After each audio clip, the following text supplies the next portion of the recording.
everybody, my name is Mars. You can call me MG if you would like, and if it seems like I'm tired, it's because I am. I just woke up from a nap to find that it's raining outside, and honestly, nothing puts me more in the mood to read than when it's raining, and I figured what better way to spend the evening than curled up in bed with my cat and a good book.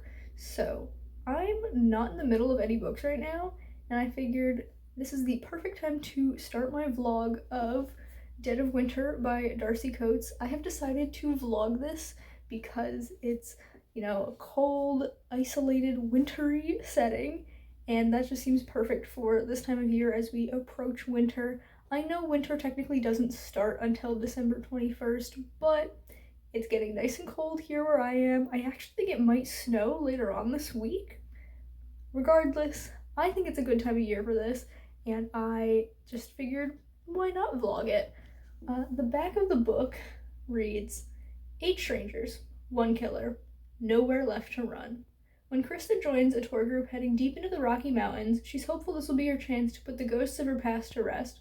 But when a bitterly cold snowstorm sweeps the region, the small group is forced to take shelter in an abandoned hunting cabin.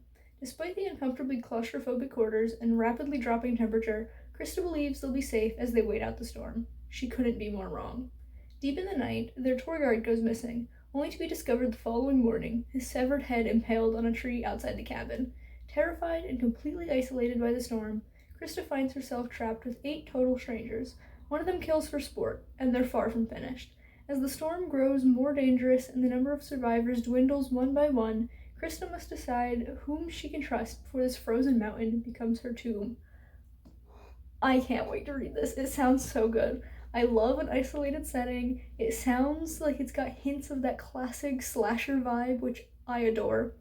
This will be my second Darcy Coates. I read Hunted back in, was that October? So I really enjoyed that one. The ending wasn't my favorite, but I still had a great time, and I'm ready to dive into more Darcy Coates. So I'm gonna start this today and vlog the experience for you guys. So without any further ado, I'm just gonna break into this book because I can't wait any longer. Hello friends, it is the next morning and it is unfortunately not raining anymore, but I have an update for you guys about Dead of Winter. I didn't get very far. I am 41 pages in and really enjoying it. I forgot that Darcy Coates has a million little mini chapters, which I love that. I love short chapters because it helps me feel like I'm reading faster, and I like to know how many pages are in a chapter before I read it, so if I count the chapter pages and there's 30, I'm like, maybe I don't have the time for that now. But if there's 4, I'm like, heck yeah, I can bust this out, and I end up reading 200 in a row. It's weird, I know, but yeah, I'm enjoying it. I don't think I like the beginning of this as much as I liked the beginning of Hunted. That one felt much cleaner, I think would be the word. There's a bit of jumping back and forth between 2 timelines, sort of. There's the first 2 chapters, and then it goes back to 6 hours before that happens, and then it goes back to the original, and then it goes back, and then the 2 kind of merge into one timeline. So it was just a little bit of a weird setup to me. If there was one prologue that had that jump, and then we went back to 6 hours before and then followed the next few chapters up until we caught up to the prologue and then got on with the story, I feel like that would have felt better to me, at least. But how it is, it's kind of clunky, and I don't know. I'm still very much intrigued for this. We are, I think, right before the chapter that the inciting incident happens in.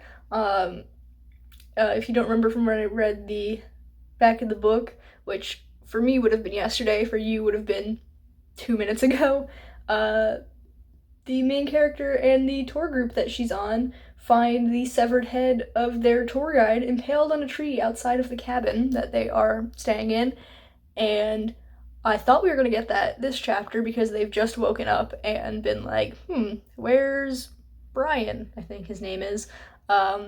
He's been gone all night, and they go outside, and they don't find it in that chapter, but at the end Krista, our main character, finds this lantern that they had left out for a reason that I won't say because it's spoilers, and it's smashed to bits. So that's how that chapter ended, and then chapter 9 goes on, and I'm very excited to keep reading. I'm probably not going to read until later on tonight because I do want that like dark, spooky atmosphere, but I will be reading more of this today, and hopefully I'll be loving it. So I will update you when I have an update. Okay, Chloe is here to help me update my vlog, and by that I mean I guess she's taking a nap. Anyway, I hit page 150 of Dead of Winter. I didn't end up waiting until later on in the day like I said I was going to, because I got bored and was like, you know what? There's a book in front of me. Why am I not reading it? So I've been reading it. Steeg and Katie are currently streaming, and so I've also been chatting with them and everyone else in the chat of the stream while doing that. But I'm almost halfway through. I'm having a very good time. It's maybe a little bit too... Hello? It's maybe a little bit too similar to Hunted in terms of like vibes, not in story at all, but definitely the vibes are very similar. So maybe I would have liked to read some other Darcy Coates in between these ones and not reading these two back to back. It's been like a month in between them. Ma'am. Okay, Chloe clearly doesn't want me to continue vlogging, so I'm gonna end this clip here and talk to you guys later. Okay, it's only been like 10 minutes, but I'm back. I just want to say on the record that I have a theory about who the killer is. I don't want to say anything out loud because I don't want to spoil it, but I will come back at the end of this and let you guys know if my theory was correct. But I do, in fact, have a theory.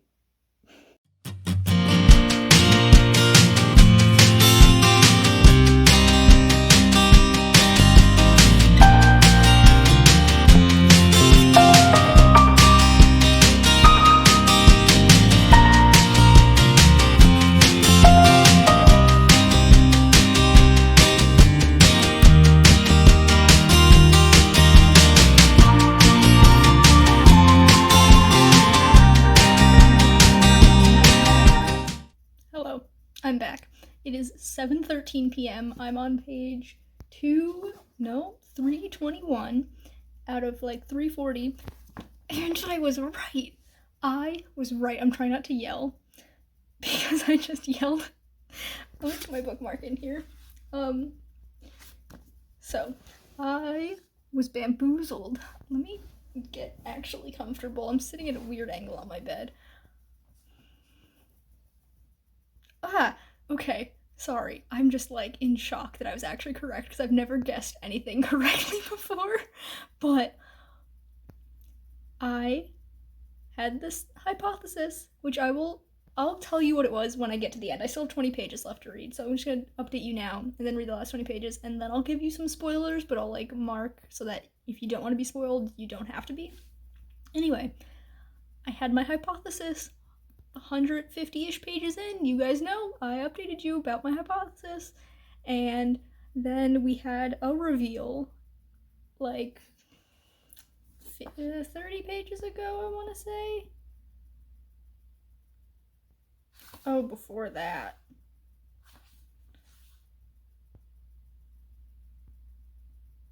Yeah. Like 40 pages before where I'm at now, so 60 pages before the end. There was a reveal of who the killer was. Well, actually, even before that, there was a thing where it was like a reveal, but you knew it wasn't the reveal because something was off about it. And then we had the reveal. And now here, 20 pages before the end, is the actual reveal showing me that I was correct. Because when we got to that reveal 40 pages ago, I was like, oh, that's kind of disappointing. Like I get it, it made sense, but it wasn't like satisfying, you know? And then just got to this freaking point, and I knew it. I was correct. There was just a few too many coincidences for this person to not be the killer, and I'm just very proud of myself. Like I said, I've never solved who the killer is in like anything before. this is insane.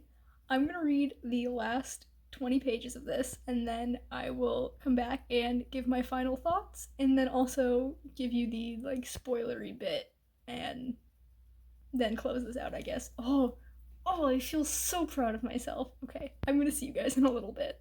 Okay, friends, I'm back. I've read the last 20 pages. Oh boy, let's talk about this. This should have been my perfect thriller. I mentioned, I guess yesterday? Did I start this yesterday? Did I do the same thing that I did with Hunted, where I read, like, barely anything one day and then read the entire rest of the book the next day? Weird. Okay, yeah, so when I started this, I think it was yesterday, I'm pretty sure I mentioned the beginning is kind of weird, how we have 2 chapters of something, and then it cuts to 6 hours earlier, and then it jumps forward again, and then it jumps back, and then it, like, carries on until it catches up and goes beyond that initial point. I feel like if that hadn't happened, this would have been my perfect thriller. If the beginning was a little bit more streamlined and had just, like, a prologue, and then went back to the 6 hours earlier, caught up and went on, this would be a 10 out of 10 perfect thriller for me, which if you've known for a little bit of, if you've been here for a little bit of time, you would know that I've been searching for my perfect thriller. And this was almost it. Not quite, but it just, because of that weird beginning, and it was just kind of jarring and off-putting. But other than that, oh, was this so good. So,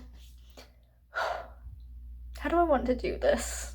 Okay, I will hold up the book, and while it's in the air, that will be me giving spoilers. So if you don't want to be spoiled, skip ahead to when I put the book down. But from this point on, this will be spoilers because I want to explain what happened.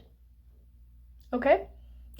Assuming everyone who doesn't want to be spoiled is gone. So, we follow Christy. She is going to this cabin in the woods, this, like, resort kind of, really, with her boyfriend Kiernan, and they get on the bus, and there's 9 other people, 10 I think, including the tour guide. I don't know, I can't do math, but they end up getting stopped by a log on the road on their ride up to the lodge, and the tree across the road and this incoming storm makes it so they can't get there, and she and Kiernan, when they first, like, stop to try and take care of the log, they go wander off because he's like, oh, I want to show you this thing, because he grew up in this area, he went to that lodge a lot as a kid, he's the one who, like, wanted to take her on this trip, and they get lost in the storm and get separated, and Christy barely is able to get her way back to the group, not at the lodge, but at this, like, hunting cabin that they find, and she is, like, not doing well, she's got frostbite on her fingers, and she wants to just go out and search for Kiernan because he did not make it back, but she did. And then that night, their tour guide Brian is killed, and they find his head skewered in the tree, which this cover, I don't know if you can tell, it's kind of like looking at this cabin, but there's these branches in front that make it look like the picture's taken from the tree, and I think that's so creepy because it's like later on when more people are killed, their heads are also put in the tree, and it's kind of like this perspective of the cover is like from that tree. So eerie, I love it. But yeah. Christy is also haunted by this memory of something that happened 2 years earlier where she was kind of involved in this car accident. It was a really late, stormy night, and this guy was kind of, like, tailgating her and tried to pass her, and she got pissed off about that and, like, sped up so that he couldn't pass her, but then they didn't notice in the rain that a truck was coming the other way, and she saw the guy in her rearview mirror for, like, a split second, and it was, like, a really young guy, like a teenager even, maybe, but he ends up going off the side of the road and dying, and she doesn't know anything about him except that his name is Liam, but this event has haunted her for the past 2 years, and we find out some things about Kiernan, about how this is, like, a lot of things sprinkled throughout, so it'd be very easy to miss all of the breadcrumbs, but I did not. We find out that Kiernan's brother, we don't know when, but about 2 months prior to the start of this book, which is 6 months into the relationship, so 4 months into the relationship, Kiernan takes Christy to meet his mom, who's in like a hospice care kind of, maybe. I don't know what the correct term would be, but she's like, she needs people to like watch her all the time because she doesn't have the mental faculties to take care of herself anymore. And that's because at some point in the past, we don't know when, Kiernan's brother was killed in a hit and run, is what he says, and then 6 months later, his dad kills himself. And ever since then, the mom has just been checked out, cannot take care of herself. And so, this like story is what gets Christy to really finally be like, maybe I'm not as fucked up as I think I am, or maybe I don't have to be only fucked up. Like, maybe I can still have happiness even though I have this traumatic thing that I feel responsible for. And then we find out about 200-ish pages in, which is after I made my prediction about who I thought it was, we find out that everyone else who is there for this, like, lodge trip was also somehow involved. So we find out one of the people we meet at the very beginning, he was a truck driver and his wife are there. We find out those were the people in the truck that sent the kid's car off the road.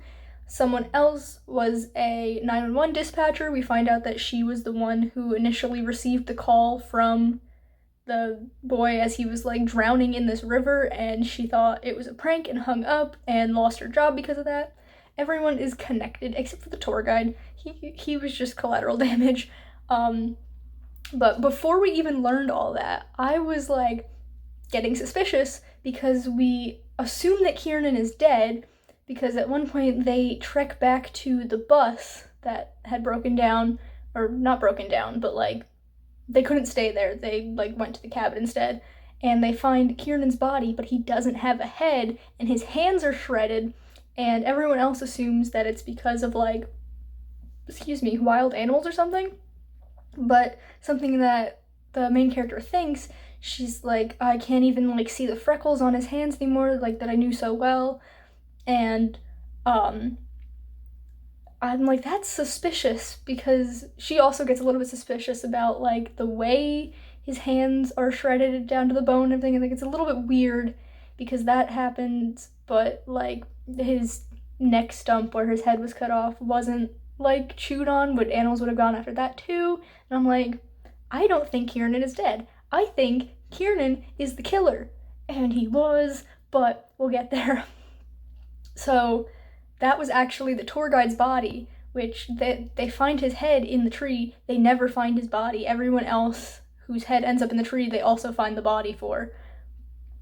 So that was always like a little bit to me, but also everyone else assumed like, it's in the middle of the mountains in a blizzard, like it's probably buried in the snow. And I'm like, I could accept that if that had happened. And so about however many, I don't remember how many pages I said, about 60 pages from the end, I think is what I said, is we get the reveal that Denny, one of the guys who was there, is the killer.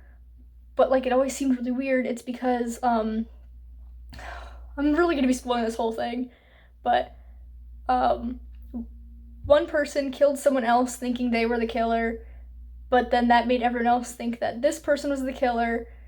And then Christy is like, that doesn't seem right, so she went to go visit this person that they had tied off into a shed some distance away. And when she gets there, she finds that person beheaded, and she goes, oh my god, we didn't get the killer. So when she goes back to the cabin, she finds that it was her and two other people, and then one person was like dying. But between the two other people that were still like alive and well, like she was, one is like bleeding out of this chest wound, and he just tells her to run, but then the other one breaks in and sees her there. So she thinks he's the killer, but we later find out that he thought she was the killer because he walked in and found her here with this man who's got a giant wound in his chest. And so they have this chase and everything, and they make it to the lodge, and then he's chasing her and everything, but then she like stops because she hears this weird sound, and it's like a thunk, thunk, thunk, and it's his head rolling down the stairs, and that's such a great scene. I love that scene. And she's like, what? And then Kieran comes down the stairs, and she doesn't immediately realize the implications of that. She's like relieved to see him, but then he like explains everything, and she's like, oh my god. And he's like, beg me and I'll let you live and take you with me wherever I go to like get away from this, to Canada or wherever. And so she pretends to beg, but then she stabs him in the chest, and there's like a big fight, but she does end up getting the upper hand. And then the very end of it is the dispatch helicopter, because she had been able to use the last of her phone battery to call 911 when she got to the lodge. And so someone's there, and she's like, maybe these two people who were left at the hunting cabin, they might still be okay. We have to like try. And that's like harkening back to when the car, Kieran's brother's car, went off the road, and she kind of just sat on the side of the road, and like the other people who were there, like witnesses and stuff, like a couple of them tried to get down to the river, but because the storm was too strong, they like didn't really try. And like, oh, this was just so well done. I just really wish that first bit hadn't been the way, like it hadn't been presented the way it had been presented. Oh, that really bothers me. This would have been a 10 out of 10 amazing book. As it is, I still really, really love this book, but it's just not that 10 out of 10 that I wish it was. Regardless, I will be reading more Darcy Coates. I have to. But I guess I'm done spoiling, so I'll put the book down. So welcome back if you had left because you didn't want to be spoiled. But I'm done explaining the entire plot of the book, basically.